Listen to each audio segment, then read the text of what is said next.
Bonsoir.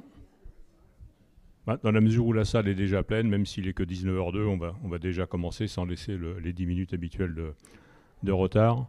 Donc je voudrais tout d'abord vous remercier, vous, tous et toutes, pour votre présence. Vous avez tous su braver le soleil quasi méditerranéen de Paris aujourd'hui. Donc merci de cet effort. Je pense qu'il sera récompensé. Donc nous organisons pour la deuxième fois cette séance de grands entretiens, donc où deux personnes vont converser entre elles et ensuite avec vous, si vous le souhaitez, au terme de leur échange.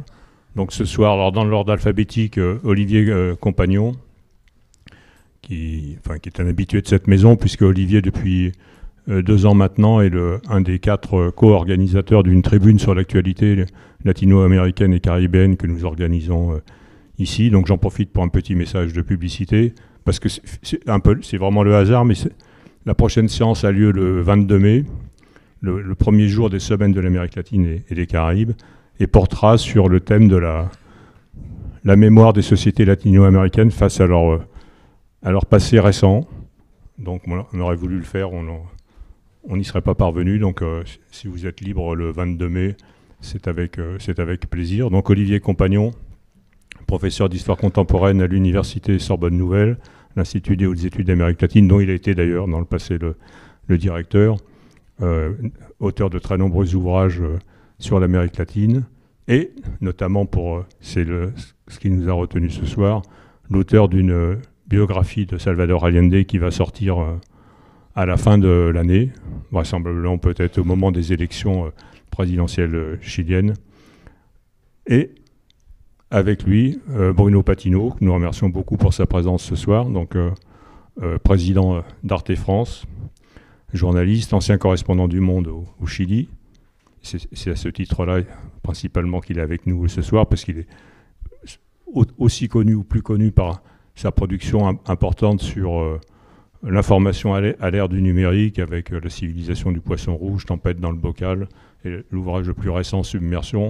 Tout titre que si vous ne les avez pas lus, précipitez-vous, même s'il ne parle pas ni de Pinochet ni d'Allende. Et donc Bruno était le correspondant du Monde au début des années 90, et il a, en 1992, à la fin de l'année 92, réalisé une interview du général Pinochet, qui n'était plus président, mais encore chef des armées et sénateur à vie. Et il le raconte dans son livre que vous pouvez trouver à la sortie si vous ne l'avez pas déjà lu, qui s'appelle « Rire avec le diable ». Donc voilà, donc l'idée c'est finalement qu'est-ce qui reste dans le Chili d'aujourd'hui, quelles traces reste-t-il de Salvador Allende et d'Augusto Pinochet, de leur figure, de leur politique. Merci beaucoup Jean-Marc pour cette présentation. Bonsoir à toutes et à tous, merci pour votre présence. Je suis ravi et honoré de pouvoir avoir cet échange avec Bruno, et je crois que donc Jean-Marc a rappelé le thème de cette discussion. Que reste-t-il aujourd'hui, dans les années 2020, de Pinochet et d'Allende au Chili? Mais je crois qu'une bonne entrée en matière réside précisément dans le livre que vous avez publié l'année passée, Rire avec le diable. Donc je fais même de la publicité pour vous, vous vous rendez compte, qui effectivement rend compte, alors dans la deuxième partie de l'ouvrage, je dirais, de l'entretien que vous avez avec Pinochet, du malaise que ça crée chez vous, de cette presque séduction et de cette beauté de ces yeux bleus perçants, hein, comme vous le dites, mais qui décrit également de manière très efficace le Santiago du Chili de ce début des années 90, quelques années à peine après le début du processus de transition. Vous savez que la transition commence avec ce fameux référendum de la fin de l'année 88, organisé par Pinochet lui-même, et qu'il perd finalement, et que la transition est effective lorsque, en mars 1990, le premier président de la République élu depuis Salvador Allende parvient au pouvoir, Patricio Aylwin en l'occurrence. Et je voudrais juste commencer, pour lancer la discussion, par la lecture d'un bref passage. En fait, on est à la page 1 de votre ouvrage. C'est pas parce que j'ai lu seulement la page 1, je vous rassure. Qui me paraît rendre compte de manière très efficace de ce qu'était Santiago à l'époque, d'autant plus que moi, 92, c'est l'année où j'arrive à Santiago pour la première fois, c'est ma première fois en Amérique latine, et je me suis entièrement retrouvé dans cette description. Donc je cite, « À l'époque, la capitale chilienne n'était guère bruyante. Elle n'avait rien de la mégalopole latino-américaine qu'elle est devenue depuis lors. En 1992, Santiago vivait au rythme d'un couvre-feu toujours en vigueur dans les comportements, à défaut de l'être dans les textes. On dînait à l'heure allemande et les 3 boîtes de nuit de la capitale fermaient au moment où les Argentins songeaient à prendre l'apéritif. Et un petit peu plus loin, mais j'ai perdu ma marque, voilà. Un petit peu plus loin, je continue, puisque ça nous amène à Allende. En 1992, la Moneda semblait n'avoir subi aucun dommage. Tout était propre et net. On pouvait encore distinguer sur quelques constructions alentour des traces de balles et d'explosions, mais il fallait pour ce faire regarder chaque détail avec attention. La restauration du palais semblait ramener le coup d'État, dont la violence avait saisi le monde, à une péripétie qu'il n'était pas nécessaire de mentionner. Faire disparaître les traces, comme on fait disparaître les opposants, dans l'idée que l'absence dans le regard nourrisse l'oubli dans la mémoire. Alors c'est ça le Santiago que vous découvrez avec, par ailleurs, un Pinochet omniprésent que vous observez chaque matin à 8h07, dites-vous, depuis votre balcon, partir au travail dans un cortège blindé et bruyant. Oui, merci de vos propos. En fait, c'est assez étonnant de voir qu'on partage la même mémoire de ce qu'était Santiago à ce moment-là, c'est-à-dire quand on arrivait de l'extérieur, on n'avait pas l'impression qu'un changement notable avait eu lieu. Alors, il avait eu lieu, évidemment, et vous l'avez rappelé, Olivier, vous avez rappelé les dates des processus du plébiscite référendum d'une part, puis de l'élection présidentielle d'autre part, et de ce qu'on a appelé la transition. Et donc pendant plusieurs années, jusqu'à pratiquement l'arrestation de 98, il va y avoir ce processus de négociation permanente entre civils et militaires. Mais quand on arrivait à Santiago, en tout cas de l'extérieur, on avait une triple impression. D'abord que malgré tout le général restait présent. Donc oui, effectivement, moi je voyais son cortège passer, mais il était omniprésent dans les discussions. C'est-à-dire qu'encore une fois, il me semblait que les gens ne disaient pas s'ils étaient pour ou contre la démocratie, mais pour ou contre le général, en fait. Ça restait. Et d'ailleurs, à l'époque, on ne parlait pas de dictature, mais les partisans de la dictature parlaient de régime militaire. Ils le disent toujours, et je pense que dans les termes, c'est très important. Ça permettait de savoir si on disait régimen militar ou dictadura, on comprenait tout de suite à qui on avait affaire d'un point de vue politique à ce moment-là. Mais effectivement, c'était un endroit où la mémoire était totalement absente. Et moi, je raconte une anecdote qui ne vient pas de moi. Hein. Elle est racontée par un auteur qui était journaliste à l'époque. C'est qu'il paraît, mais pour bien comprendre là où on était, donc il paraît que lorsque la Constitution de 1980 est en train d'être rédigée, à un moment donné, Pinochet et les gens qui l'entourent discutent de ce que va devenir et de ce que va être le plébiscite de 88, en disant, bah oui, en 88, on demandera l'autorisation, entre guillemets, d'avoir 8 années supplémentaires de dictature, parce qu'à ce moment-là, ça fera quasiment 25 ans.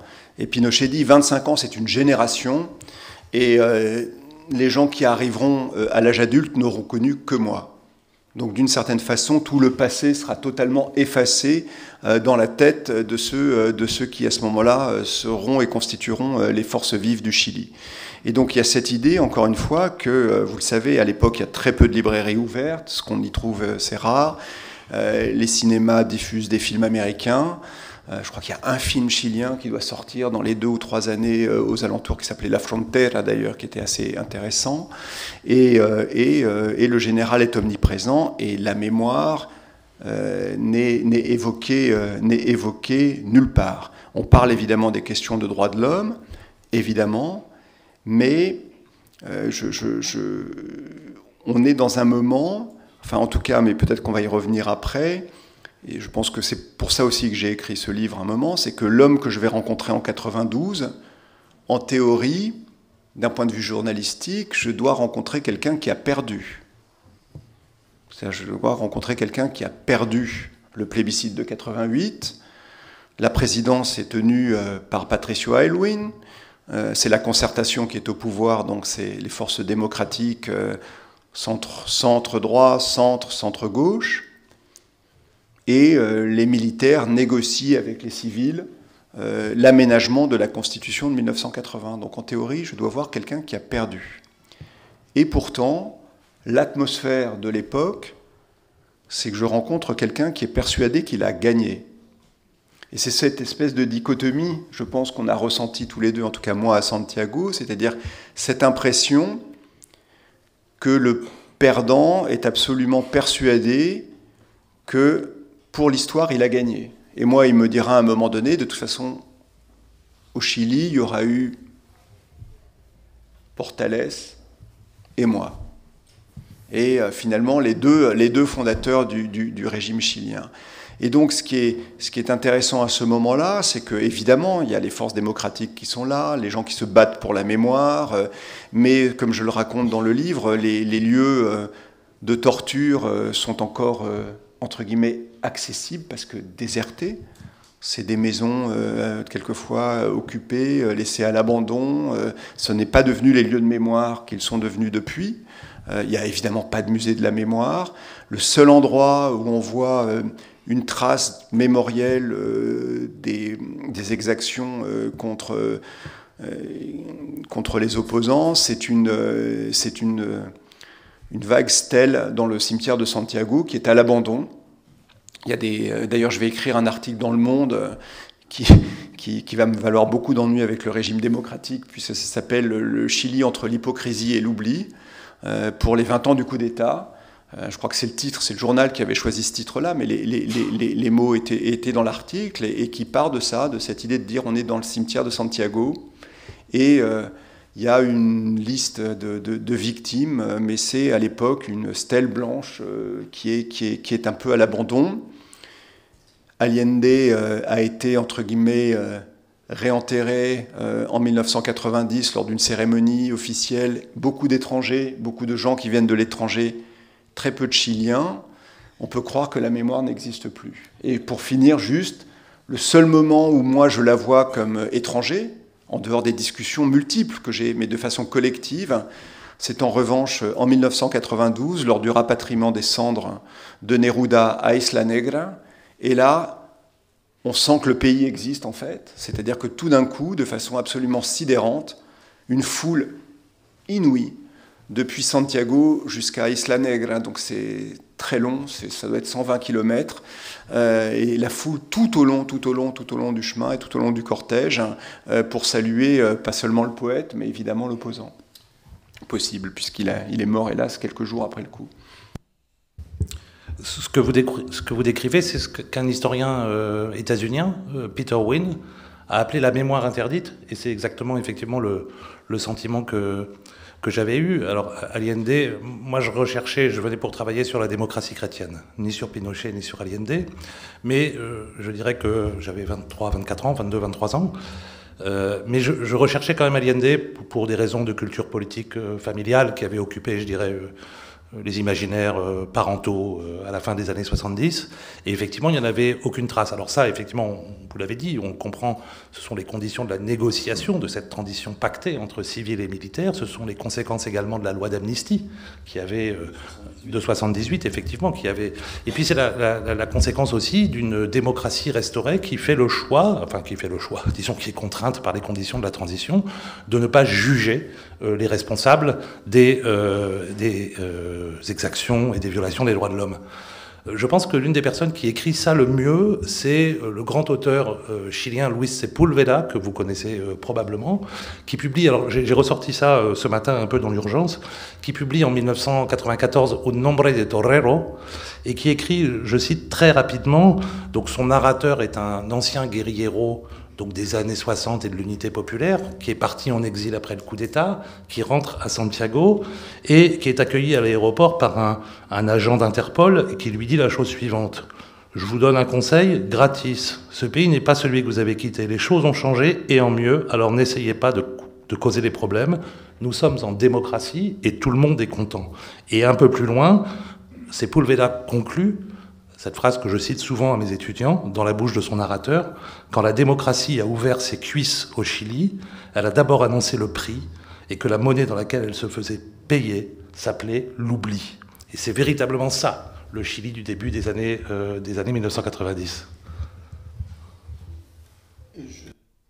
Je suis d'autant plus d'accord que c'est assez rigolo parce que ce passage-là, je l'ai mis en exergue de ma thèse, ce qui me permet de saluer Madame Couffignal ici, puisque j'ai fait ma thèse sur la transition à la démocratie au Chili et que j'ai mis effectivement, parce que vous avez totalement raison, c'est la meilleure définition, mais du sentiment démocratique. Ici, c'est la démocratie et tout le monde est content, donc tu n'as pas intérêt à te plaindre. Et c'est vraiment ce qu'on sent à l'époque. Il n'en reste pas moins que cette démarche de l'oubli, là je ne le mentionne pas dans le livre, mais il faut peut-être aujourd'hui, et je dis ça après avoir écrit des lignes très critiques, mais il faut peut-être la restituer dans ce moment-là sur... en fait, je vais dire ça clairement, c'est une stratégie qui a raté, mais c'était pensé. C'est-à-dire moi, quand j'ai écrit là on est entre nous, donc quand j'ai écrit cet article qui s'appelait « Entre l'hypocrisie et l'oubli », je me suis fait convoquer par le gouvernement démocratique qui m'a dit « Mais comment vous pouvez vous dire ça? On n'est pas du tout oublié. On fait, comme le disait Patricio Aylwin à l'époque, la justice dans la mesure du possible. » Ce qui revenait à dire, comme pas grand-chose est possible, on ne va pas faire beaucoup de justice. Sauf que... en fait, le dispositif, parce on va peut-être en parler 2 secondes, parce qu'aujourd'hui ça ressort justement. Le dispositif, il faut pas l'oublier, il démarre sur une hypothèse qui va rater, mais une hypothèse qui a fait depuis des petits, puisque c'est au Chili qu'on va avoir la première commission vérité et réconciliation. Ce qui sera en Afrique du Sud ou ailleurs après, c'est-à-dire un dispositif qui va être pensé. Un des hommes qui l'a pensé s'appelait Luis Salaquet. C'était un lecteur de Ricoeur. Donc il avait beaucoup étudié ce qui va devenir la mémoire et l'oubli chez Ricoeur, etc. C'est-à-dire cette idée que la seule réconciliation possible, c'est quand les victimes sont identifiées comme victimes, les bourreaux sont identifiés comme bourreaux, et les bourreaux demandent pardon aux victimes qui accordent le pardon. C'était ça l'idée. Et donc la commission Rettig, qui va commencer ses travaux le jour de l'installation de Patricio Aylwin, donc en mars 90, va les rendre 1 an plus tard, en mars 91, et va quand même, dans l'histoire chilienne, pour la première fois, établir une liste de victimes, j'y fais allusion dans le livre à l'époque, et de disparus, et avec un détail, enfin les 2 rapports de la commission Rettig, qui vont être en plus publiés par la presse chilienne, etc. C'est la première irruption quand même de la mémoire dans le spectre chilien à ce moment-là, et de dire oui, il y a eu des victimes. Et voilà ce qui s'est passé avec la recension. Et donc des actes, et là, alors après... D'autres commissions viendront plus tard, parce que le nombre... Mais à l'époque, de mémoire, il y avait quelque chose comme 2279 victimes répertoriées par la commission Rettig. Tout ça va, évidemment, les chiffres vont croître à mesure que les enquêtes se dérouleront. Mais ce que je veux dire par là, rapidement, c'est que l'idée quand même, qui m'avait été expliquée par Luis Salaquet, c'était de dire, voilà, on a identifié toutes les victimes, et on a fait comprendre aux bourreaux qu'on savait qui ils étaient. Maintenant, il faut qu'ils sortent, qu'ils reconnaissent eux-mêmes leur culpabilité. Et à partir de ce moment-là, on pourra enclencher un pardon. Donc on n'est pas à la ley des punto final qu'on a vu en Argentine ou dans le dispositif de la transition à la démocratie en Espagne, où le pardon, entre guillemets, puisqu'on ne peut pas pardonner quand on ne demande pas pardon, où l'oubli est institutionnalisé. Il y a cette idée, à un moment donné, de ce que Salaquet m'a dit, mais nous, notre modèle, c'est le pardon chrétien. Je me souviens très bien qu'il m'a dit ça. Et donc de dire à un moment donné. Sauf qu'évidemment, là, les bourreaux n'ont jamais donné, n'ont jamais demandé pardon. Il y a eu des doutes, il y a eu un flottement, pour ceux qui adorent l'histoire ici, entre mars et avril 91. Et puis en avril 91, je sais, ça a l'air de ne rien avoir, mais Jaime Guzmán, qui était... le théoricien de la Constitution chilienne de 1980, qui était un être tout à fait particulier, ultra-réactionnaire, extraordinairement, et juriste absolument extraordinaire, chroniqueur dans le Mercurio. Jaime Guzmán, qui semblait un tant soit peu sensible, on va dire, à cette démarche-là, est assassiné, et Pinochet se sert de ça pour refermer absolument toute la porte à la reconnaissance possible d'un acte. Et quand je vais le voir 1 an plus tard, la chose qu'il me dira toujours, c'est 1, on ne demande pas de compte à ceux qui ont sauvé le pays. 2, vous y connaissez rien, c'était la guerre, et donc la guerre fait des victimes. Et 3, de toute façon, la seule façon de faire tenir un pays debout, c'est effacer les choses. Il dit borrar, borrar, borrar, toujours. Il dit même pas olvidar, c'est effacer. Voilà. Et donc on est dans ce moment-là que vous décrivez, dont vous parlez là, en 92, le moment où il sait que d'un point de vue, il pense que d'un point de vue constitutionnel, il a gagné parce que les équilibres restreignent quand même. Alors les équilibres restreignent quand même l'amplitude pour le pouvoir démocratique de changer notamment la norme sociale. Et des années après, la facture va être présentée, je pense, au pouvoir civil. Et ça restreint très très fortement toutes les démarches de justice, en réalité, par la loi d'amnistie pour tous les actes avant 78, et après par une sorte de chape de plomb. Alors, ça n'empêche pas, et on va clore là, cette première séquence, parce qu'il faut qu'on avance quand même, mais ça n'empêche pas qu'il y ait quand même quelques traces, effectivement, des violations des droits de l'homme, notamment dans l'espace public, au travers des manifestations de proches de victimes, qui, très régulièrement, et souvent dans des cortèges assez peu fournis, se promènent sur Alameda, le grand axe du centre de Santiago, avec leurs pancartes bien connues, Donde están, et les visages des disparus, sans jamais que la justice chilienne ne réponde à leur demande d'ouvrir des enquêtes. Ce qui, évidemment, interroge profondément la nature de cette transition démocratique, la nature de cette démocratie restaurée, puisque l'un des lieux d'exercice, par définition, de la démocratie, c'est précisément la justice. Alors, il y a, me semble-t-il, un point de basculement, donc on pourrait passer beaucoup de temps sur ce début des années 90, il y a, me semble-t-il, un point de basculement à partir de 98, notamment entre 98 et 2000, et là, certains d'entre vous vont certainement se souvenir de cet épisode, lorsque Pinochet, qui n'est plus commandant en chef des forces armées depuis le début de l'année 1998, est arrêté à Londres à l'initiative d'un juge espagnol, Baltasar Garzón, et va y passer, si j'ai bonne mémoire, 16 ou 18 mois, sans que l'on sache s'il peut être jugé à Londres, en Espagne, ou s'il doit être rapatrié au Chili. Et il me semble que c'est un tournant important. À première vue, il semble que l'essentiel de la classe politique chilienne se mobilise pour, sur le moment, pour un rapatriement de Pinochet dont il serait hors de question qu'il soit jugé à l'extérieur.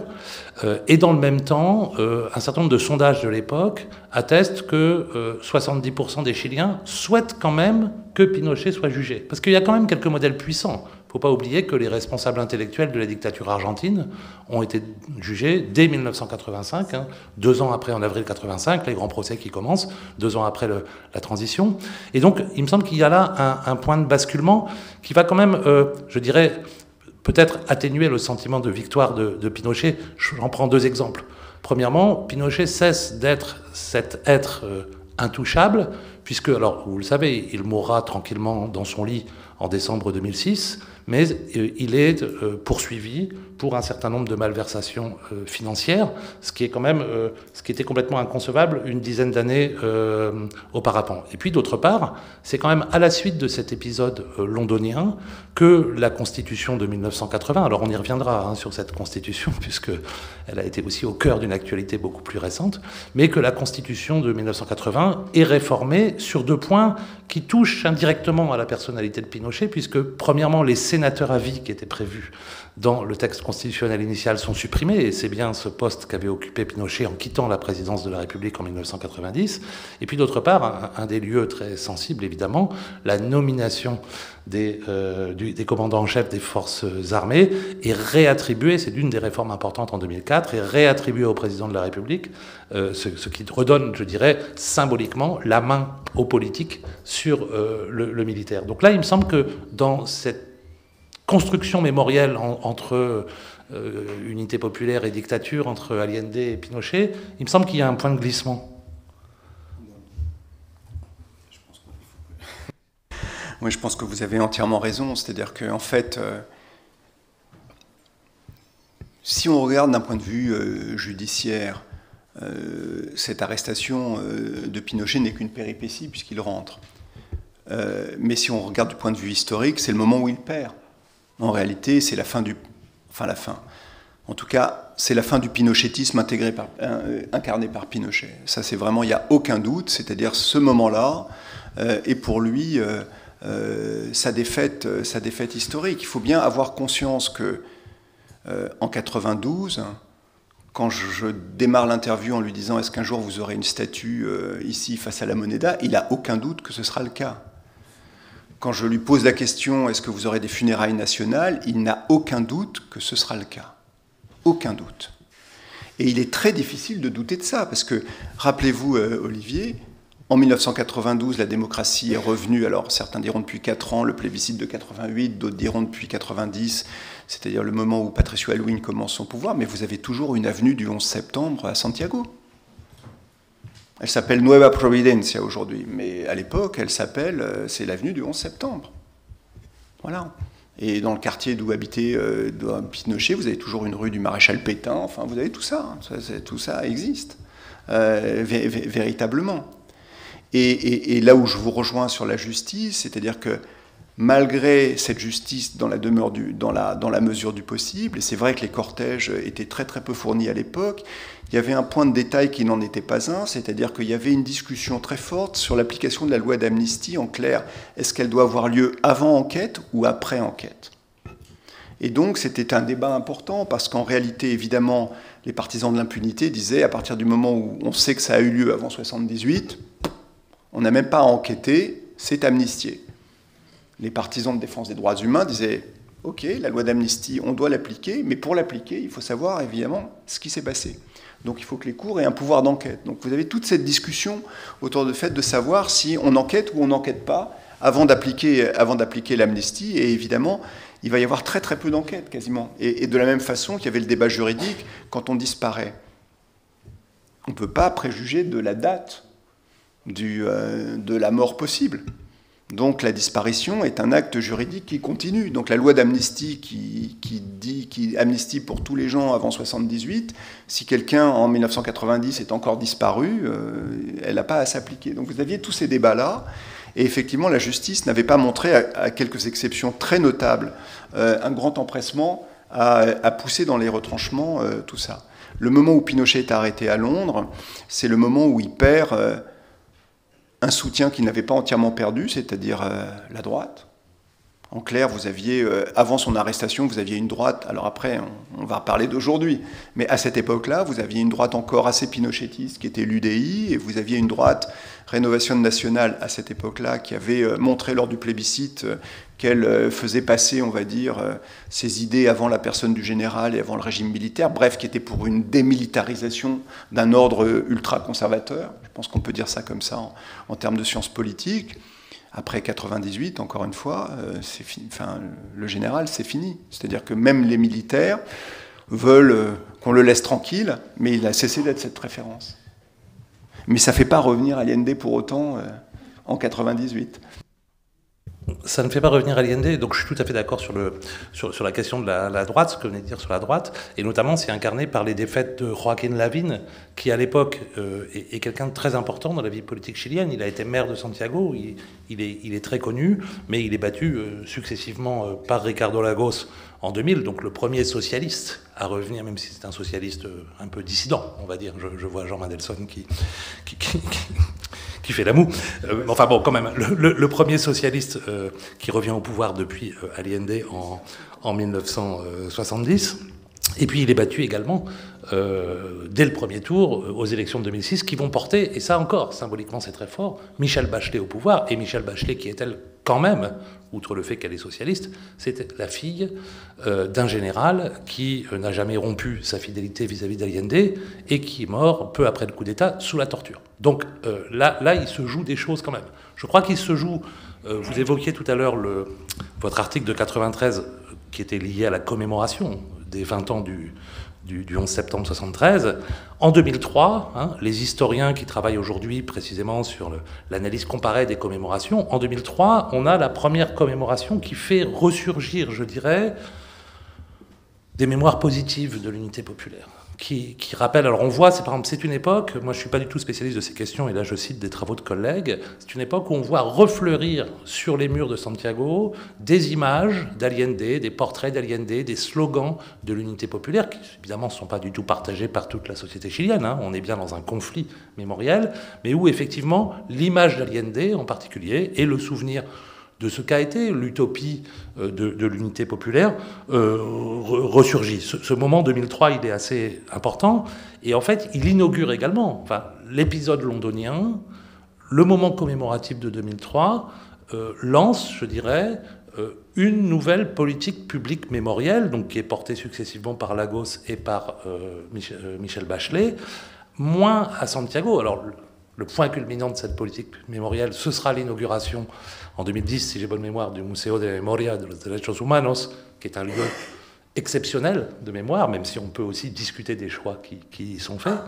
Mais ce sont aussi des politiques qu'on a vues se déployer à l'échelle du territoire chilien. Aujourd'hui, si vous vous baladez dans le Chili, dans l'Atacama comme à Magallanes, vous voyez dans plein de petites localités des monuments construits par les élites politiques, à l'initiative des élites politiques locales pour commémorer une fosse commune avec 8 personnes qui a été découverte, etc. Et c'est à ce moment-là, disons, dans les années 2000, que cette nouvelle politique mémorielle commence à surgir. Donc il y a vraiment un point de bascule avec l'arrestation à Londres et a fortiori, je crois, avec le décès de Pinochet en 2006.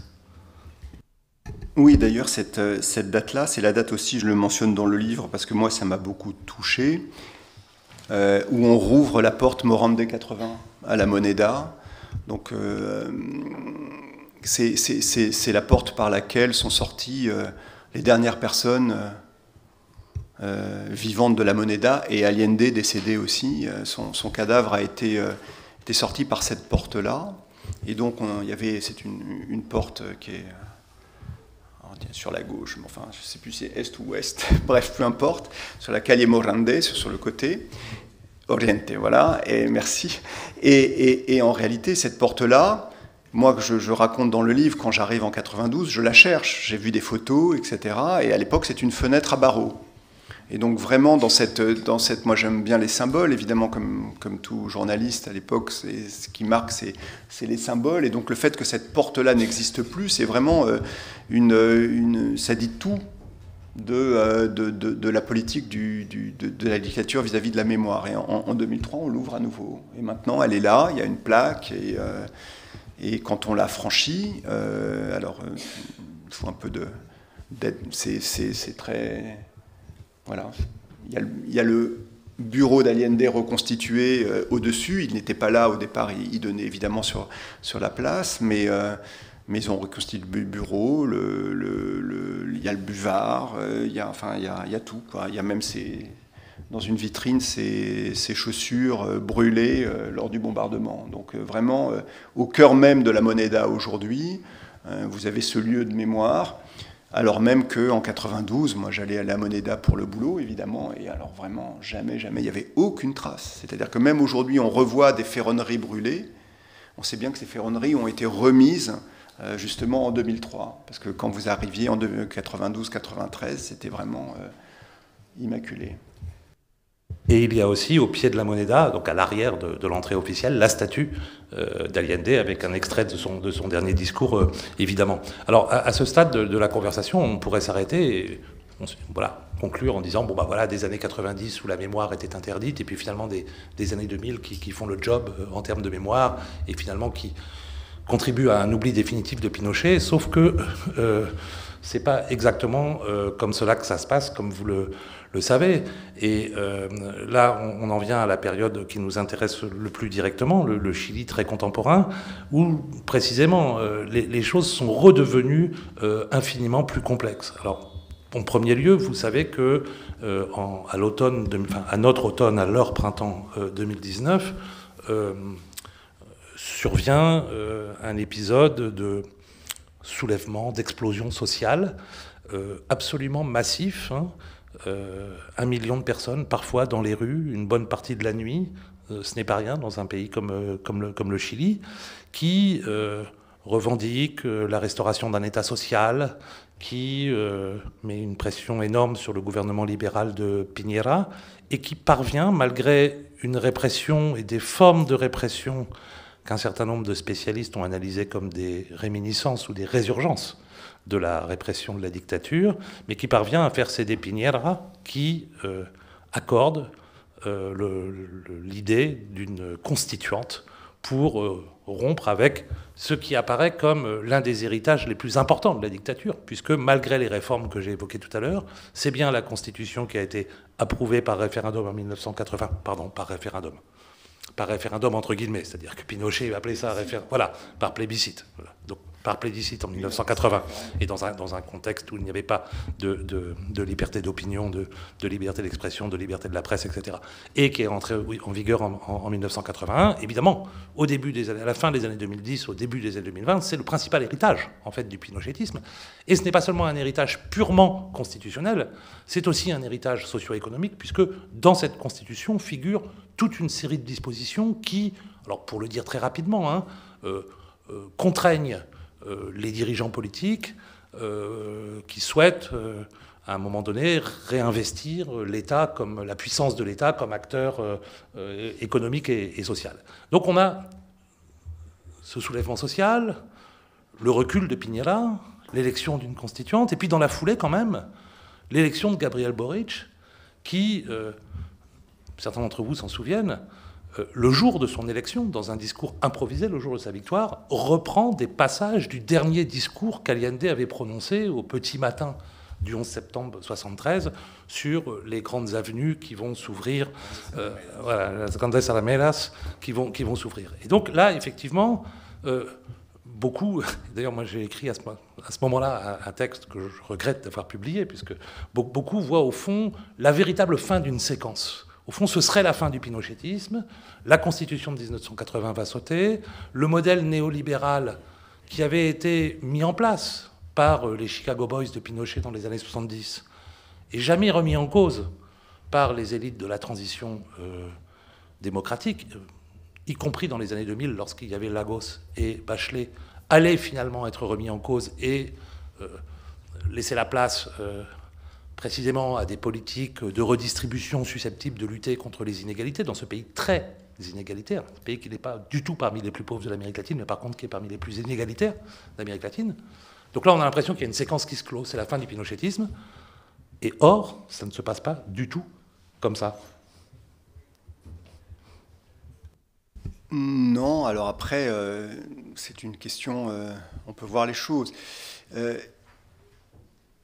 Il y a quelque chose qui semble être la conséquence et quelque chose d'autre qui me semble plus résistant. C'est-à-dire qu'à un moment donné, comme je le disais tout à l'heure, la facture sociale d'une démocratisation du pouvoir qui ne s'est pas véritablement accompagnée par une démocratisation économique. Parce que, vous l'avez dit, c'est un pays extraordinairement inégalitaire, et même si, après l'arrivée de la concertation en 1990, avec les années socialistes après, les inégalités ont un peu diminué, profondément la structure extraordinairement inégalitaire n'a pas été altérée. Et d'une façon ou d'une autre, on peut se dire, bah voilà, il y a eu... Moi, je me souviens que les gens de la concertation me disaient, tu vois, on a démocratisé le gouvernement en 1990, maintenant il faut qu'on démocratise le pouvoir, et ensuite il faut qu'on démocratise la société, au sens... Bon. Et le troisième étape, elle n'a jamais vraiment eu lieu.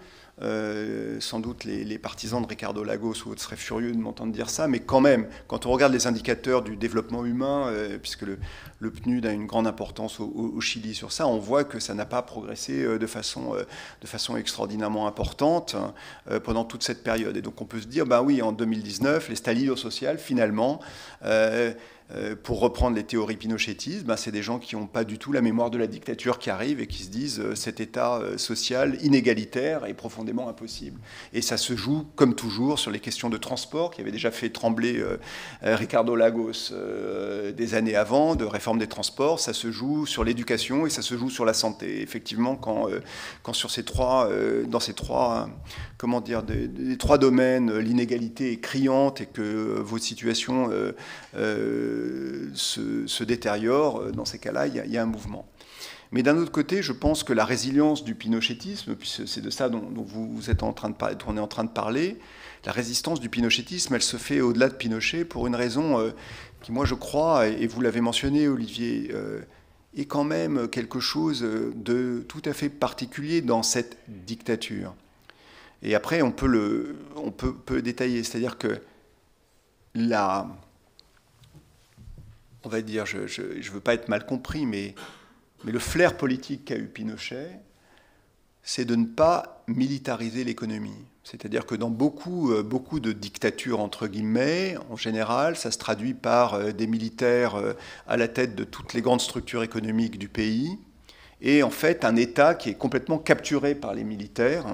Et donc, quand vous démilitarisez l'État, d'une certaine façon, vous avez démilitarisé l'économie. Pinochet, parce qu'il lui faut assurer son propre pouvoir au sein de la junte, en tout cas moi c'est mon hypothèse, parce que quand il arrive, il a beau être le président d'une présidence qui doit être tournante, il faut qu'il s'assume face à la marine, qui est en lien avec toutes les grandes entreprises chiliennes à l'époque, face à l'armée de l'air, qui est en lien avec les États-Unis, et lui, il n'a pas du tout envie de céder le pouvoir au bout de 18 mois, et de fait, en 1974, il va devenir seul maître à bord dans la junte, même si la junte restera au pouvoir, mais c'est lui qui est le seul véritablement président. Pour ça, il va créer effectivement sa propre classe sociale d'économistes. Donc les Chicago Boys, quand vous dites que ça n'a jamais été remis en cause, c'est vrai, mais il y a eu deux périodes des Chicago Boys. La première, comme on le sait, hein, la première depuis 1975, en réalité, le ladrillo, comme ça a été appelé, c'est-à-dire la brique de réforme économique, jusqu'à la crise de la dette, 82-83, qui va déboucher sur une crise économique majeure en 86, et puis il va redémarrer avec Hernán Vichy et les autres, avec une deuxième phase, j'allais dire peut-être plus flexible. Et donc en réalité, il a créé, me semble-t-il, un pouvoir économique et une superstructure économique qui est résiliente. Par rapport à la militarisation ou pas du pouvoir, par rapport même à l'exercice d'une dictature, et qui bénéficie, dans une société très très inégalitaire, évidemment, de soutien de ceux qui bénéficient du système. Et donc il n'est pas surprenant de voir, me semble-t-il, d'un point de vue historique, de voir aujourd'hui revenir les deux soutiens, on va dire, électoraux du pinochétisme, qui étaient une classe économique surfavorisée, tournée vers l'exportation, vers le marché international ou autre, hein, et de l'autre côté, quand même, une classe populaire aussi, qui craint pour sa sécurité et qui est très réceptive à des discours sur la sécurité, le désordre ou autre. Et quand vous avez ces deux piliers-là, ça a permis à Pinochet d'avoir, même en 88, 44 et quelques pourcents des voix dans un plébiscite référendum dont tout le monde s'accorde à dire que les conditions électorales de son déploiement ont été parfaitement, j'allais dire, sans biais, et qui permet quand même au pinochétisme d'avoir aujourd'hui, hors de la figure du général, une forme de nostalgie sur le moment où ce pays était en ordre, parce qu'on n'a pas parlé d'une chose en dehors, c'est-à-dire qu'aujourd'hui, ce revival, pardon d'en parler comme ça, du pinochétisme s'appuie aussi beaucoup sur le thème de l'insécurité et de l'immigration.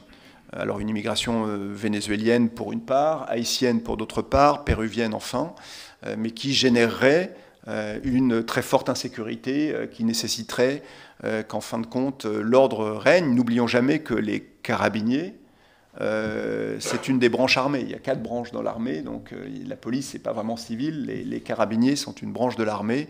Et donc quand le Stalido social, comme ça, ils utilisaient des canons à eau, etc. Ça rappelait effectivement les images de la dictature.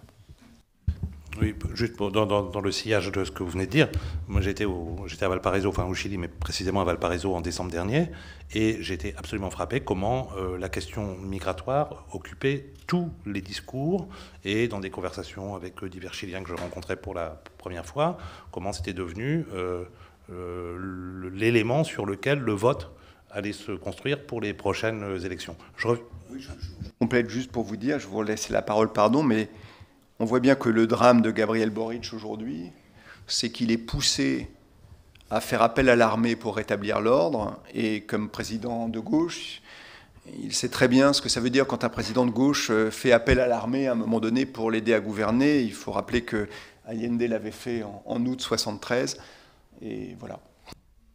Non, je reviens juste un petit peu directement en lien avec nos questions mémorielles. Je reviens en 2 mots sur ce que vous avez dit à propos des Chicago Boys et des 2 phases de la mise en place du modèle néolibéral, pour rappeler aussi que c'est ce qui a éradiqué la plupart des héritages majeurs de l'unité populaire. J'en prends un seul exemple. Tout à l'heure, on rappelait que le Chili était un pays très inégalitaire. Et quand on veut historiciser cette inégalité, on peut remonter très loin, il faut remonter très loin. Et la première inégalité, c'est évidemment la possession de la terre. Et un des grands acquis d'Allende, alors, il ne faut pas se tromper, enfin, c'est la réforme agraire. Il ne faut pas se tromper, la loi de réforme agraire datait du gouvernement précédent, qui était un gouvernement démocrate chrétien, d'Eduardo Frei Montalva, mais elle avait été votée, la loi, et elle avait été mise en œuvre, on va dire, de manière assez molle, parce qu'évidemment, il y avait de très grandes résistances locales des grands propriétaires. Et à partir du début du gouvernement Allende, en novembre 70, et sous l'impulsion notamment de son ministre de l'Agriculture, Jacques Chonchol, il y a une accélération considérable de la réforme agraire. Alors, j'avoue que je n'ai pas révisé les chiffres et que là, il m'échappe, mais c'est une transformation radicale des campagnes. Loi de réforme agraire sur laquelle le pinochétisme va revenir, et la plupart des grandes exploitations qui existaient en 1970 en fait ont été reconstituées progressivement.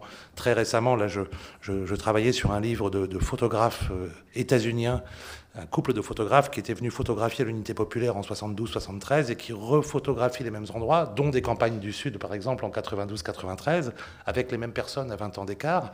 Et donc, par exemple, il y avait en 72-73 des grands propriétaires qui se plaignaient des exactions qu'ils avaient subies de la part du gouvernement et qui, en 92-93, se réjouissent d'avoir récupéré leurs immenses exploitations que, la plupart du temps, ils ne peuvent pas mettre en valeur parce qu'elles sont trop grandes et parce que l'enjeu n'est pas là. Donc ce que je veux dire, c'est que quand on s'interroge sur les traces d'Allende aujourd'hui, il y aurait pu avoir un héritage politique important sur des réformes structurelles, la question de la nationalisation des ressources minières, la question de la réforme agraire, mais la dictature s'est appliquée à détricoter toutes ces réformes profondément structurelles qui étaient portées, là pour le coup, par l'esprit révolutionnaire de l'unité populaire qui effectivement, souhaitait répondre aux grands défis de la pauvreté et des inégalités.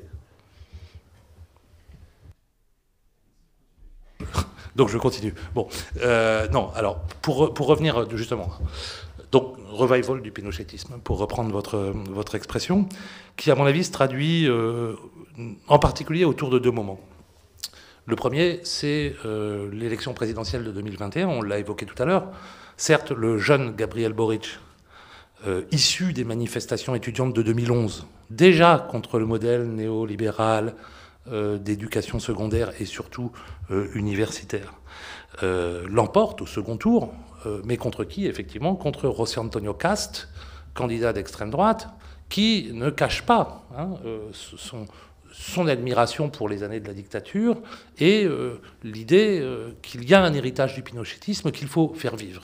Et puis il y a un deuxième moment qui me semble très important. On a déjà parlé des commémorations du coup d'État de 93 et de 2003, mais les commémorations de 2023, qui étaient très importantes, puisque c'était le 50e anniversaire du coup d'État, se sont jouées, je dirais, dans une ambiance particulièrement polémique. D'un côté, alors, on a assisté à des scènes spectaculaires. Boric avait quand même nommé comme ministre de la Défense la petite fille de Salvador Allende. Et lors des cérémonies du coup d'État, on l'a vu quand même, la petite fille d'Allende passer en revue des troupes militaires, elle avait comme un symbole de retournement de l'histoire ou de revanche de l'histoire.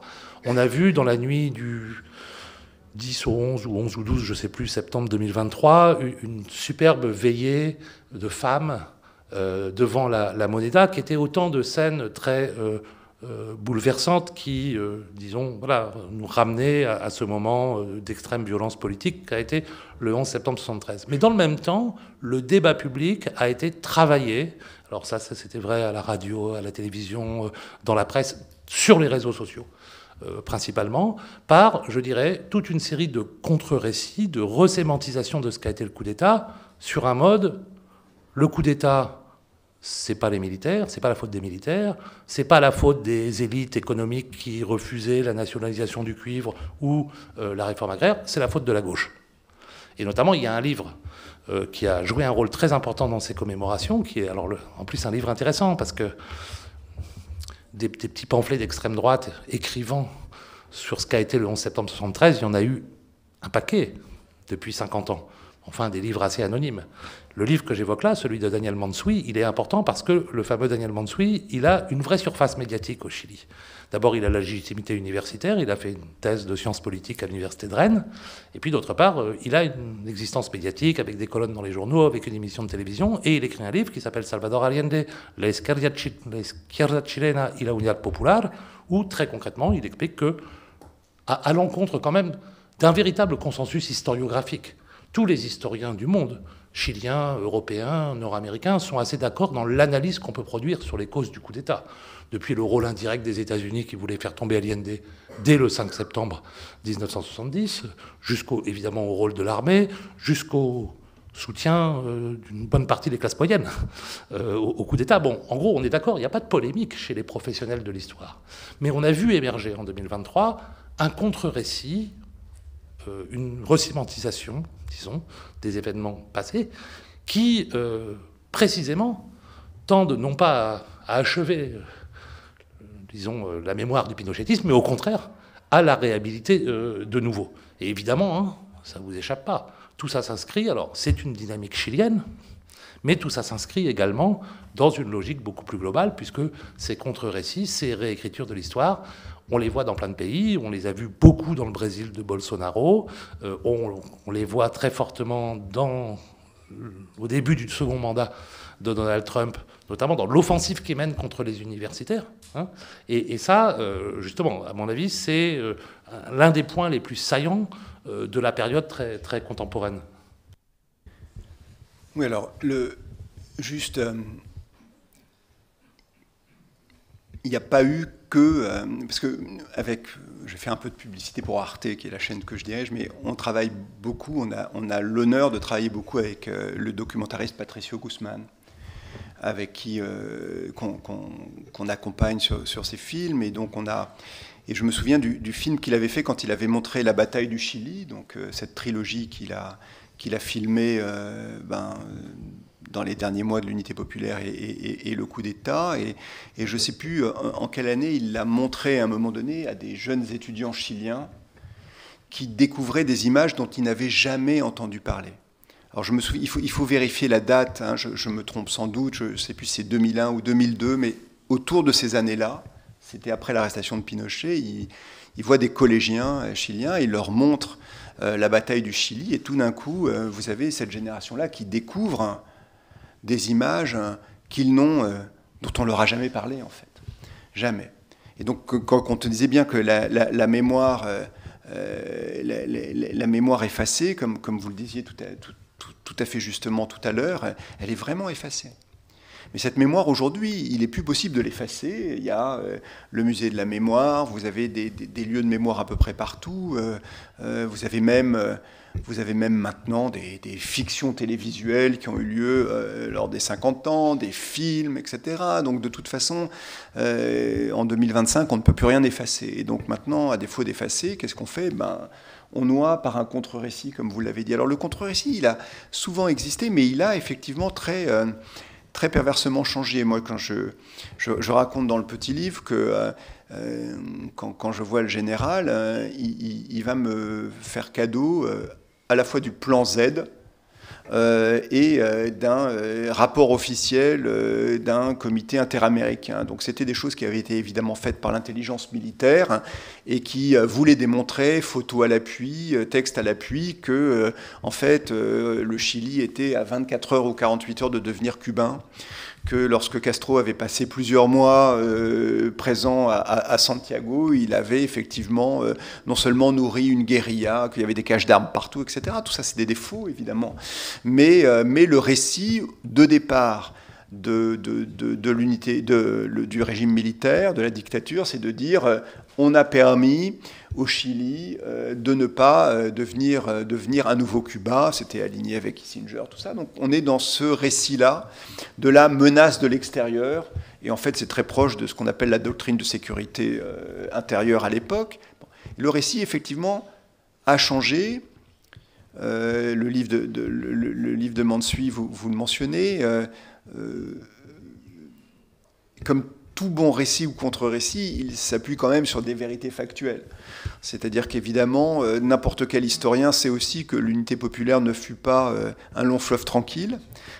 Je vois Jean Mendelsohn qui sourit par l'understatement, voilà, que ce fut pas un long fleuve tranquille, que Allende fut en permanence à la fois soucieux de ne pas perdre la démocratie chrétienne qu'il va finir par perdre et soucieux de ne pas être trop dépassé par sa gauche, puisque le questionnement, c'était l'amplitude de la révolution quand même. Et malgré tout, je racontais une anecdote à Olivier avant de venir. Déjà dans les années 90, la responsabilité, je mets des guillemets tout ça, évidemment dans les récits, du MIR d'une part, et du Parti socialiste de l'autre, comme ayant été peut-être un peu maximalistes dans leur demande d'amplitude de révolution, était déjà un récit qui existait. Moi, je me souviens,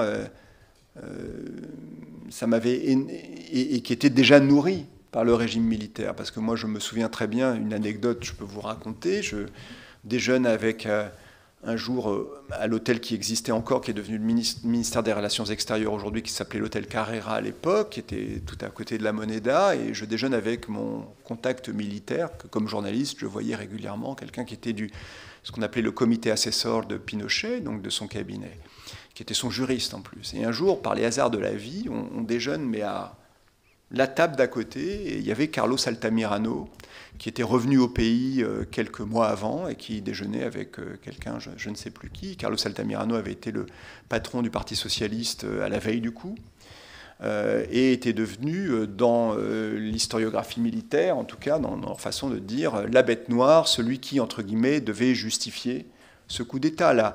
Le récit déjà dans les années 90, c'est il n'y aurait jamais...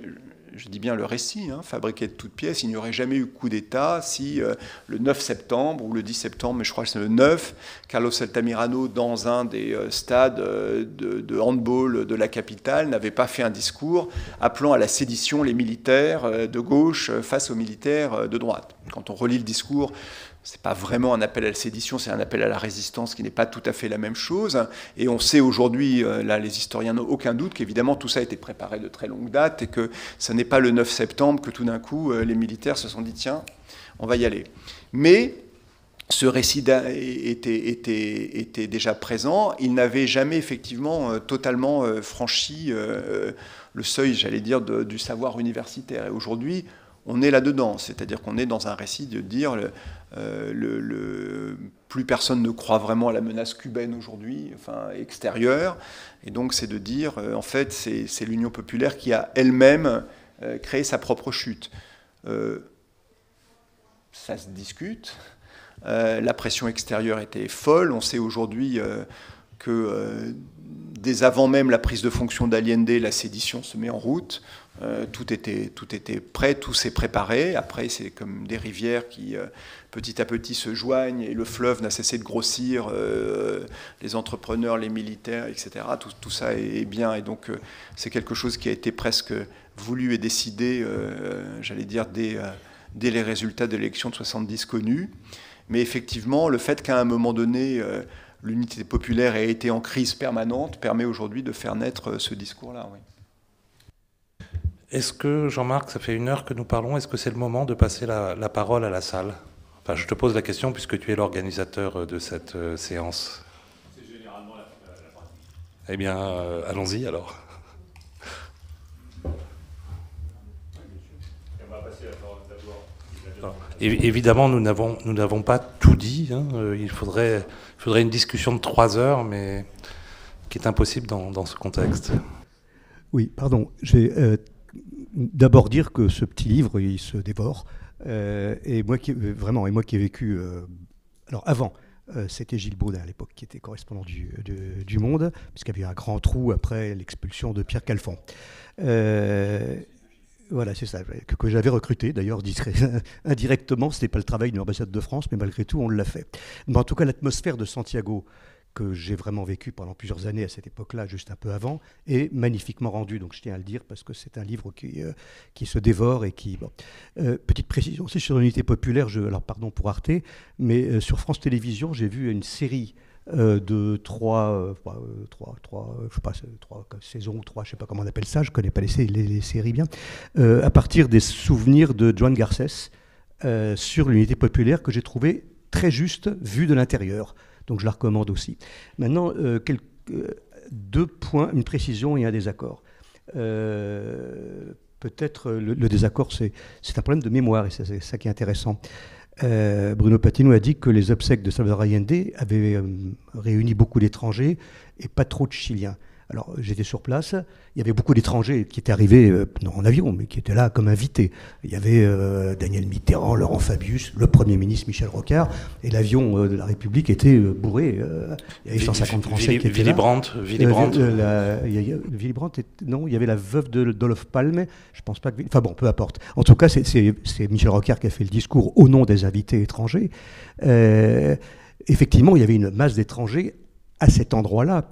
Mais la foule qui avait accueilli, et on a vu les images après, et les protestations d'ailleurs de ces gens qui ont protesté à juste titre contre l'accélération du transfert. Les gens étaient là pour voir l'arrivée depuis Valparaiso du corps d'Allende, qui est passé à toute vitesse à 150 à l'heure.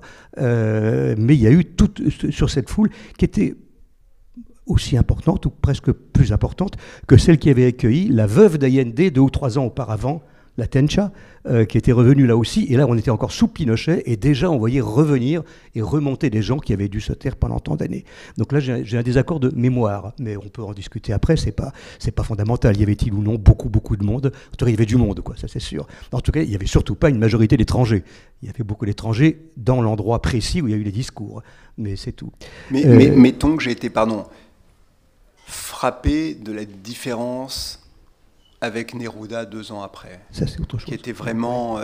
C'était là vraiment, je me souviens encore, avec les collègues d'ailleurs, qui étaient, pour certains d'entre eux qui étaient journalistes chiliens, on s'est dit, là c'est le moment où c'est de retour en fait. Mais c'est un problème de mémoire. C'est un problème de mémoire, et en plus je ne suis pas en désaccord sur la différence entre les deux, parce que au moment où Allende rentre de son tombeau clandestin, anonyme, sous le nom de Grove à Valparaiso, quand il rentre à Santiago et qu'il a eu ses obsèques nationales, à ce moment-là, je discute avec les amis que je retrouve, qui me disent qu'ils ont encore peur. Ils sont au pouvoir, mais ils ont peur. L'un d'entre eux, d'ailleurs, c'est son nom parce que il vient souvent ici, c'est Carlos Ominami. Il a beaucoup aidé d'ailleurs à débaptiser la fameuse rue du Maréchal Pétain, qui n'a pas été installée par Pinochet, qui date des années 20, que personne n'avait laissé. Alors du coup, j'ai essayé de lui dire, tu peux pas enlever la rue Waterloo, ça nous embête. J'y suis pas arrivé, mais enfin bon, c'est voilà. Ça, Pinochet aurait pu vous le donner en revanche. Absolument, parce que Pinochet veut chercher des bonnes relations avec la France. La rue du Maréchal Pétain, c'est pas lui qui l'avait installée, elle traînait, tout le monde l'avait oubliée. Et Waterloo, elle existe toujours, malheureusement. Un dernier mot sur le problème du procès. Et là, je crois que c'est toi, Olivier, qui a dit qu'il y avait une espèce de forte unanimité dans la classe politique. Un peu de nationalisme, certaines personnes contentes que ça lui arrive, mais en même temps, c'est à nous, et tout le monde travaille pour le retour de Pinochet. Effectivement, le gouvernement le fait. Et ma grande surprise a été, je tiens à le dire, c'est archivé, vous pouvez le constater, le regarder aux archives diplomatiques à la Courneuve, un document qui a été distribué par le ministre des Affaires étrangères de Frei, Juan Gabriel Valdés, à la dernière heure. Il cédait le pouvoir, c'était le jour où Frei passait le pouvoir à Lagos, donc nous étions là pour la passation de pouvoir. Juan Gabriel Valdés partira ensuite comme ambassadeur aux Nations Unies, où il sera horriblement agressé par les Américains au moment de l'affaire de l'Irak. Donc, Valdés a distribué un texte à l'entrée à tous les invités officiels qui étaient là pour le changement de pouvoir, pour dire, je suis désolé, excusez-moi, comprenez-moi, mais ce que j'ai fait, je déteste, moi, comme ministre des Affaires étrangères, ce que j'ai été obligé de faire pour faire revenir Pinochet. Vous avez le ministre des Affaires étrangères partant qui distribue ce texte aux invités étrangers, ce qui est quand même quelque chose d'assez stupéfiant. Donc il y avait cette unanimité, mais qui, à l'intérieur, traduisait des choses très différentes. Voilà. Il y aurait beaucoup de choses à dire sur l'aujourd'hui, mais je ne veux pas monopoliser la parole. Merci. Oui, non, j'ai rien à ajouter, si ce n'est que l'opinion chilienne également était très majoritairement favorable à un retour de Pinochet. Et ça disait quelque chose d'intéressant. Hein. Il doit rentrer et être jugé, disaient 69% des Chiliens au milieu de l'année 2000, selon un sondage qui valait ce qu'il valait, mais dont j'ai revu les résultats hier. Oui, bonjour. Je suis Michel Faure et l'auteur d'une biographie de Pinochet qui est sortie en 2020, janvier 2020, juste avant que les librairies ferment. Mais donc, je vous ai écouté avec beaucoup d'attention et je trouve que j'ai l'impression que vous, en quelque sorte, que vous prolongez un peu ce que moi j'ai écrit, parce que j'ai écrit cette biographie avant que vous sortiez vos livres, là, et dont vous parlez. Et je voulais dire une chose, c'est que sur la mémoire, j'ai l'impression qu'il y a une mémoire du Chili particulière concernant ce qui est passé, le coup d'État du Brésil, par exemple, et avec l'idée qu'au fond, l'ensemble du Chili était devenu, à son tour, un enjeu de la guerre froide. Et donc ça a tendu, effectivement, beaucoup les relations entre les gens, de gauche et de droite. Et par ailleurs, l'histoire est assez complexe, je trouve. La personnalité de Pinochet, c'est quand même quelque chose assez difficile à comprendre et à appréhender, parce que c'est un personnage qui a montré la plus horrible brutalité et la plus... vraiment qui s'est mis au banc de l'humanité avec une répression sauvage, et mais en même temps qui a gardé une espèce de nostalgie démocratique quand il a voulu faire son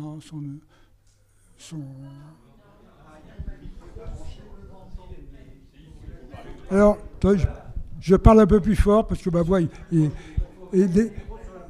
voilà. Alors donc ce que je veux dire, c'est qu'il y a eu cette obsession un peu de la guerre froide. Il faut rappeler quand même les liens d'Allende avec le KGB qui ont été dévoilés par les archives bistroquines, et les liens de la CIA, mais finalement plus tardifs, sur Pinochet. Ils se sont occupés beaucoup d'empêcher Allende de gagner, mais ils ne se sont pas vraiment poussés pour faire finalement gagner Pinochet. Il ne l'avait pas repéré.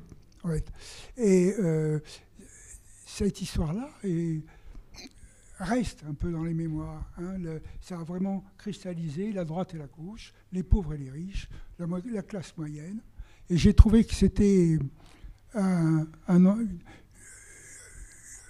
quand on devient démocrate, après avoir détruit tous les instruments de la démocratie, et qu'ensuite, après avoir été un dictateur odieux, on se met à devenir libéral, il y a quand même, je trouve, une complexité extraordinaire qui est difficile à transmettre et à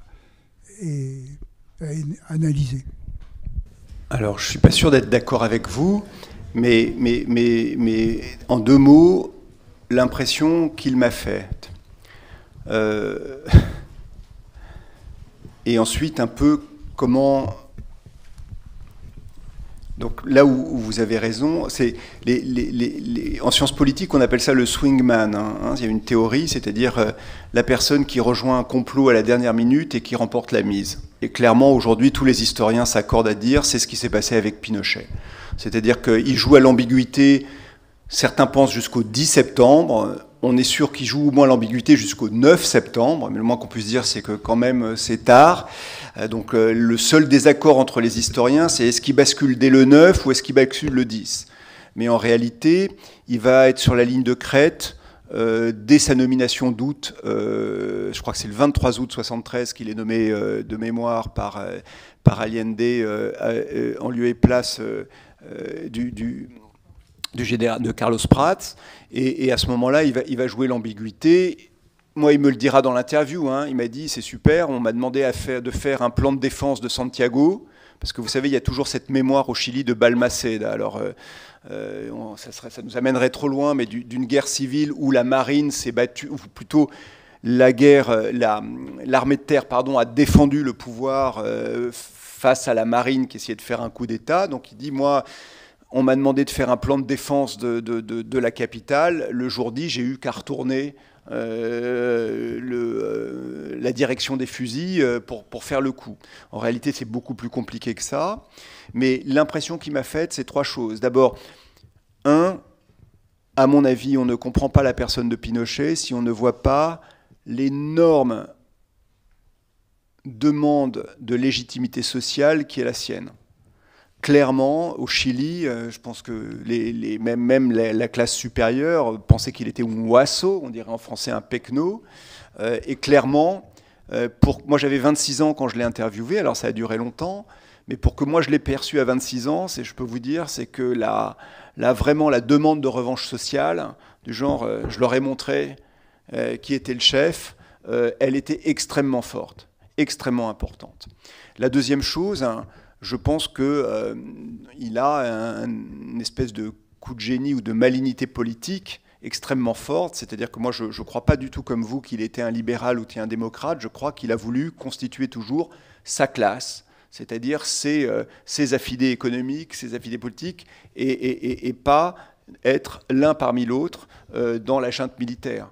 Parce qu'il faut voir qu'à l'époque, le général Lee, enfin jusqu'à son expulsion de la junte, de l'armée de l'air, l'amiral Merino, sont des gens à personnalité extrêmement forte et qui arrivent en plus, les uns soutenus par les grandes entreprises, l'autre soutenu par les États-Unis. Et effectivement, le relais de la CIA au sein de l'armée de terre, c'est pas du tout effectivement Pinochet, pas du tout.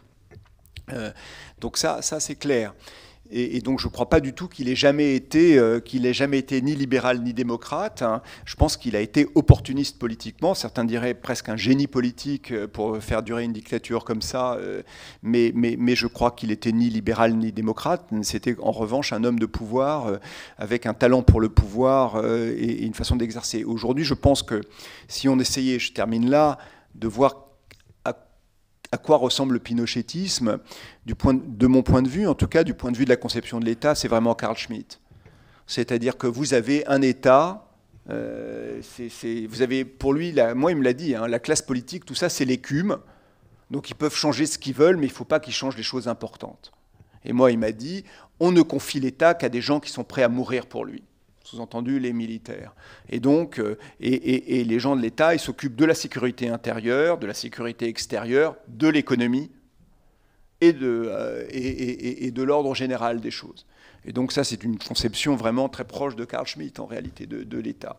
Et d'un point de vue économique, jamais, quand on essaye de relire tous les travaux universitaires sur qu'est-ce qui fait qu'à un moment donné, il achète le projet Ladrillo, malgré tout, moi j'ai l'impression, et vraiment pour avoir discuté à la fois avec les acteurs de ce moment-là, qu'il ne le fait pas vraiment par sens de l'économie, il n'y connaît rien, il le fait parce qu'il dit, là, j'ai des jeunes garçons qui arrivent, qui vont mettre la main sur l'économie et ils ne devront leur autorité qu'à moi-même. Hein.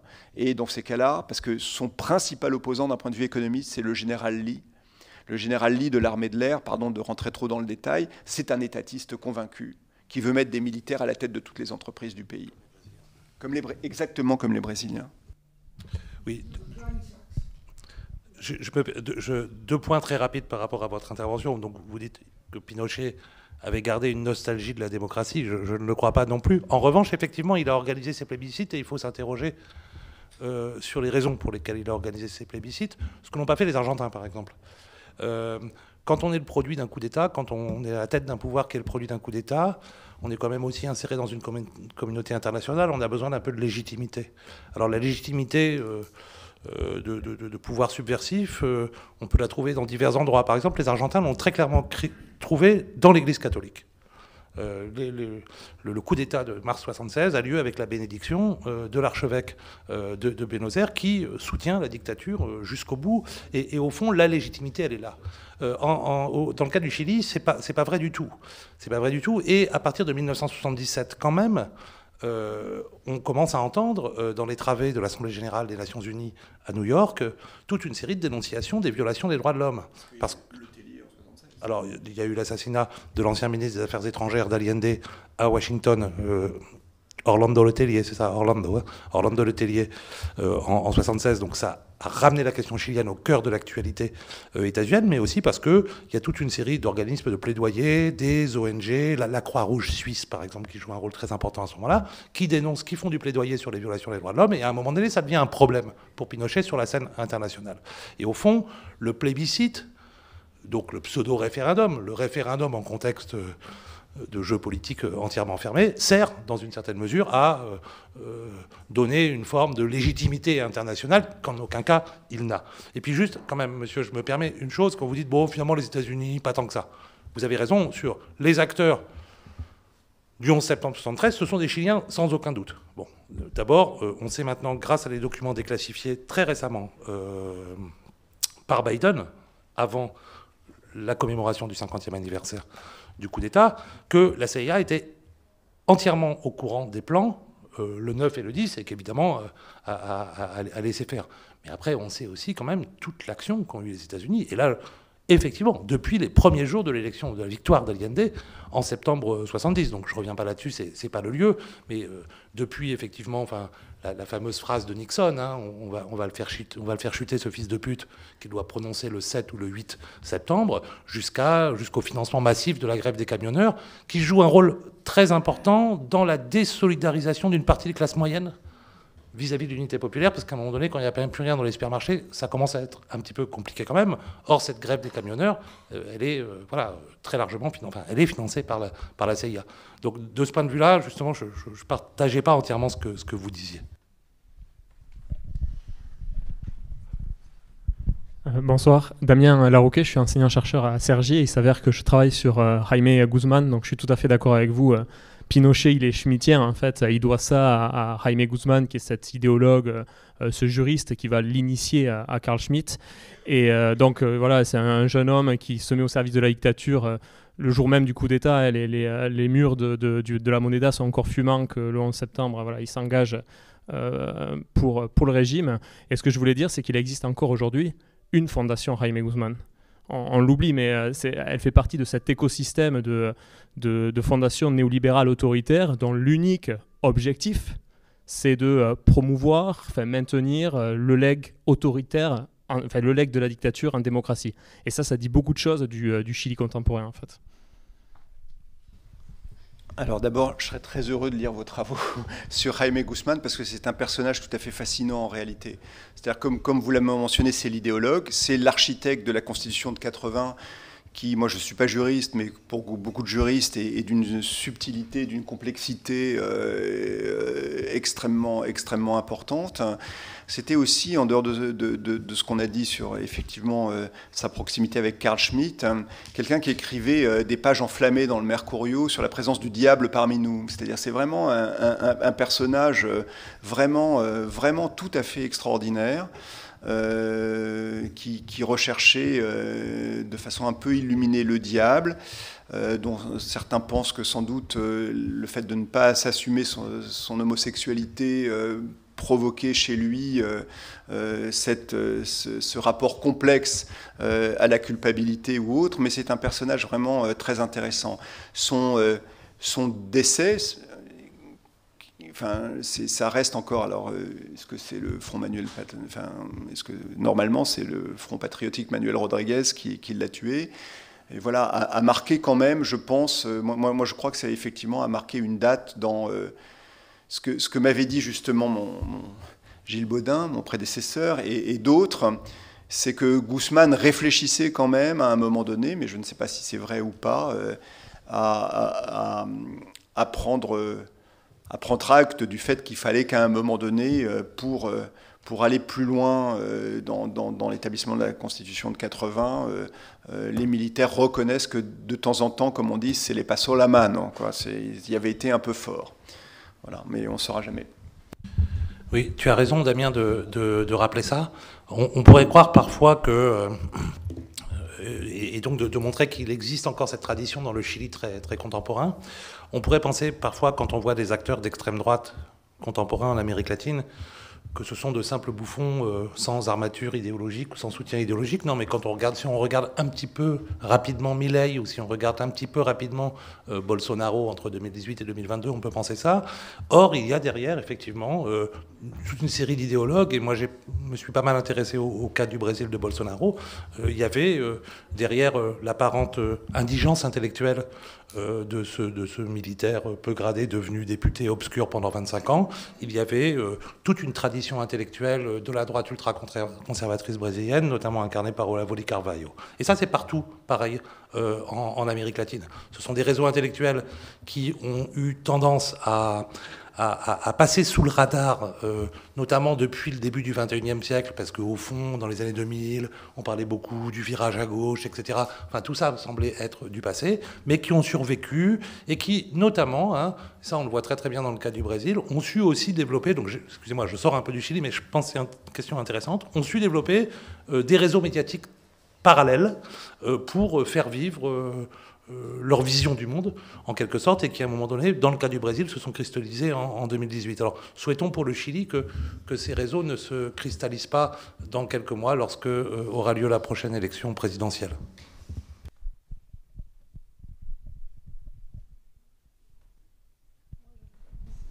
Il reste 6 minutes, d'après le chronogramme établi par Jean-Marc. Bonjour, voilà, je m'appelle Tania Guiliacha, j'ai habité au Chili... l'année académique 99-2000, et je voudrais apporter un témoignage de cette année passée là-bas. J'ai vécu dans 2 appartements. Le premier appartement était à côté des Stadio Nacional, et le deuxième appartement était à Peñalolén, à côté de la Villa Grimaldi. Et j'ai toujours senti qu'il y avait quelque chose de très fort près de ces 2 endroits, bien sûr, pour les raisons que je pense vous savez. Et la chose étonnante, c'est que j'étais avec des gens et je n'ai jamais eu une conversation autour de ce qui s'est passé dans ces 2 endroits. Voilà. Et puis je voulais savoir s'il y a quelqu'un... 99-2000, c'est ça, oui, vous avez dit. Oui. Et je voulais savoir s'il y avait quelqu'un, parce que là, il y a beaucoup de gens qui parlent, mais est-ce qu'il y a quelqu'un qui est du Chili ici? Peut-être que vous voulez témoigner aussi. J'aimerais bien entendre... Voilà.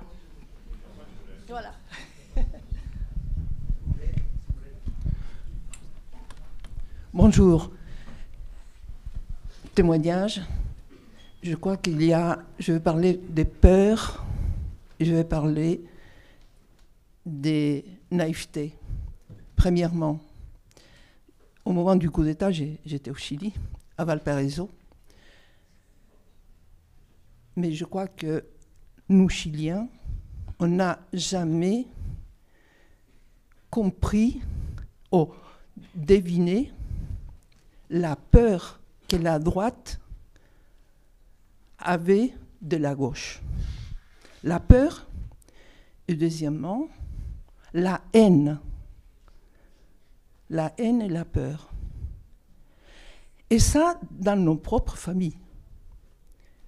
Quelques jours après le coup d'État, mes parents qui étaient de droite, pro-coup d'État, viennent me dire « Sors les armes que tu as, parce que si on vient à la maison, tu vas partir en prison. » Mon mari qui était là, mon mari français qui était enseignant au Chili, mes parents arrivent, les armes. Mais quelle arme?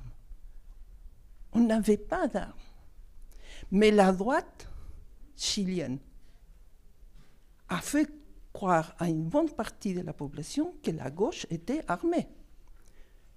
Vous l'avez dit, M. Patino, avec la présence des fidèles qui a, disons, fait surmonter les enchères sur les possibles armements que la gauche avait.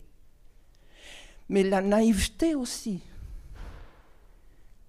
Le 14 juillet à Valparaiso, M. Pierre de Menton vient à Valparaiso pour un petit cocktail qui s'est fait dans la tour, dans la pompe, la pompe, c'est les pompiers de Valparaiso qui avaient une caserne qui s'appelait la France, la caserne de France. M. de Menton vient, il y avait M. le maire, Bouskovitch, communiste, il y avait 2 ou 3 personnalités politiques de Valparaiso, et je me rappelle, mon mari était là aussi, parce que bon, il connaissait bien M. l'ambassadeur. Bouskovitch, le maire dit, non, les coups d'État, ne vous inquiétez pas, monsieur l'ambassadeur, ne vous inquiétez pas.